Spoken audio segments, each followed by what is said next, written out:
Hej alle sammen, og velkommen til. Mit navn er Philip, og jeg vil i dag vise jer, hvordan man laver en bidragskalkulation for en servicevirksomhed. Og I tænker sikkert derhjemme, hvad en bidragskalkulation er.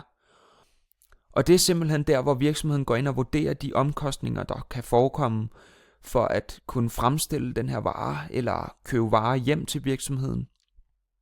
Eller det kunne også være i det her tilfælde med en servicevirksomhed, hvor virksomheden går ind og vurderer, hvad koster det at lave den her serviceydelse til sin kunde.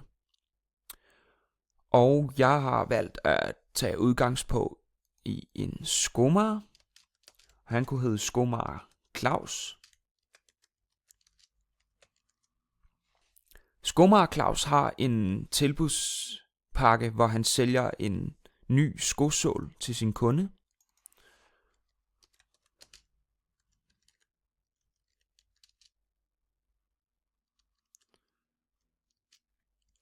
Og med det hører der også en pudsning af skoen.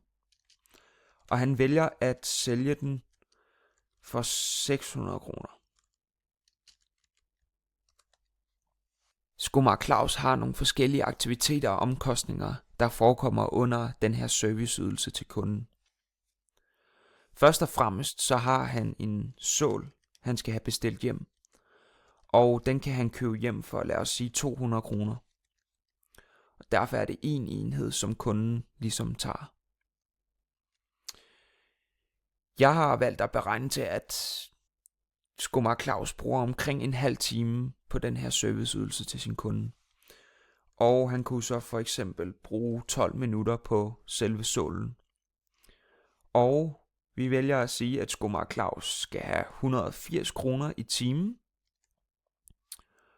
Og derfor så kan man regne ud, hvad han skal have for sin enhedsomkostning på selve sålen. Og han har den her forbrug af en enhed på den her sål til 200 kroner. Og den plusser man med selve tidsforbruget, de her 12 minutter. Og dem ganger man med den her timeløn for selve virksomheden. Derudover så har Skomager Claus også nogle søm af omkostninger.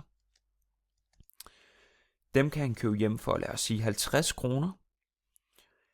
Men kunden tager jo ikke særlig mange af de her søm. Så lad vi sige bare, at han tager en tiendedel af de her søm, han har fået bestilt hjem til 50 kroner. Og vi siger, at Skomager Claus bruger omkring de her 9 minutter på sømmene og sætte dem på plads. Og han skal stadig have det her 180 kroner i timen. Og man kan derfor regne ud, hvad det koster for ham at få de her søm betalt.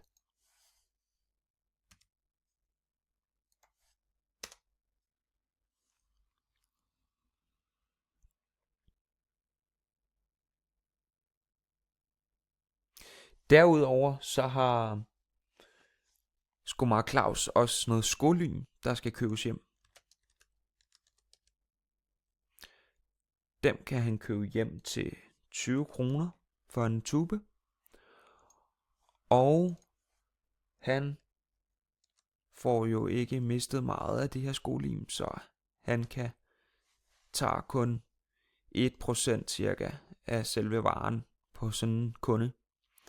Og han bruger omkring, lad os sige, 3 minutter på at smøre det her lim på skoen. Og 180 kroner i timen. Og derved kan jeg gå ind og regne ud, hvad han skal have omkostninger for selve skolimen for en enhedsomkostning. Det ganger med varens pris. Tidsforbruget gange timeløn.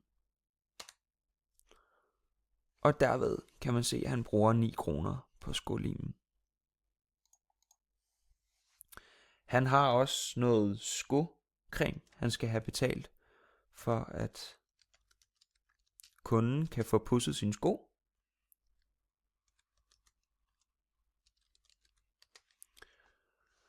Og vi vælger at sige, at han tager ikke meget af sådan en bøtte der. Og vi vælger at sige, at materialeprisen, lad os sige 90 kroner, det er omkring det skocreme koster på internettet. Tidsforbruget. Vi siger, at han bruger omkring 6 minutter på at pudse den her sko med det her skolak. Og han skal stadig have 180 kroner i timen. Der tager vi så forbruget, ganger det med materialens pris, plusser det med tidsforbruget, og ganger det med selve timelønnen, Skomager Claus skal have.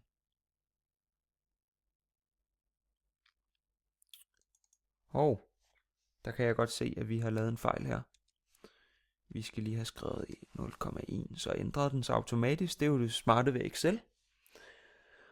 Og nu tror vi ikke, at der forekommer mange flere omkostninger for Claus skomager her.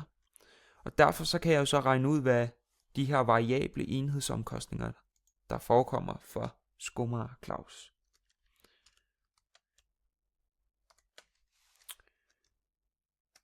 Og i Excel, der kan man markere de alt omkostninger, der forekommer for de her aktiviteter. Og går vi den, der vælger og hedder autosum, så får man så den fulde variable enhedsomkostning, der er for skomager Claus. Man kan jo så gå ind og finde ud af det her dækningsbidrag, skomager Claus har i sin virksomhed. Og det gør man ved at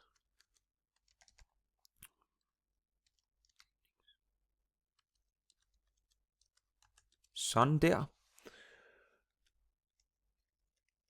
Det gør man ved at tage den her salgspris, som skomager Claus har sat. Og der ganger vi 600. Undskyld, vi ganger ikke, vi minuser 600 med 299,52. Sådan der. Så fik vi faktisk bidrag.